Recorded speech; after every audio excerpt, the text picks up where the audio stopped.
Hello, my name's Nic Jarvis and welcome to step 2 of the bridge model. In step 1 we talked about building a desired situation and the two parts of that. Establishing an outcome and then establishing what that will do for the customer, the big why. It's that that makes the situation desirable. In this second step what we do is we compare where the customer is today in comparison to where they want to be in the future. And we've established where they want to be in the future. So what we then do after establishing that is bring them back to today and say, well, okay, that's what you want to have. Now tell us about what you've actually got. So we get them to describe their current situation, the symptoms, the things that are going on in relation to their goal. The things that are working for them and the things that aren't working for them. We get them to talk about what they think they should be doing and what they are in reality doing. Now when you do this, it's actually quite effective in helping the customer anyway.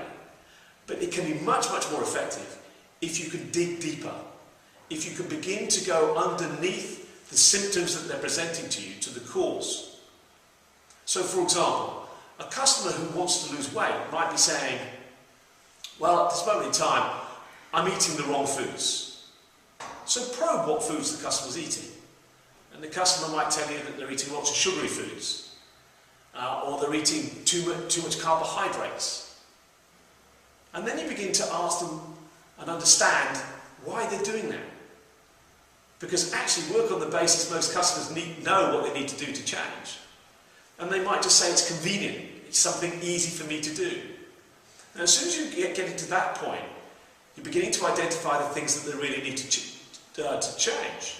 I.e. convenience is the issue, not the foods themselves. So if they can find a way to make eating more healthy foods more convenient for them, then they'll make the change. So identifying not just what's going on at this moment in time that's working or not working for them, but why they're doing it is more important and more effective. So in step 2 in the current situation, we get them to describe what they're doing, and then what we do is we begin to identify the causes. The other important thing I want to establish here in the current situation, which is very, very important and essential for the change, is that the person must take responsibility for their own situation. They must realise that they're creating what they've currently got. If, for example, they blame other things going on around themselves, like their children, their work, their spouse, anything like that, then what they're doing is they're going to this place we call affect. They're disempowering themselves. So when you're talking about the current situation, it's essential that you get them to only focus on the things that they can control. So, just to recap, in step 1 we talk about the desired situation, and then in step 2 we talk about the current situation. I'll be showing you some examples of this, working with other personal trainers. Have a watch of what I do, and then based on that, post any comments or any feedback you have for me. And best of luck putting it into practice.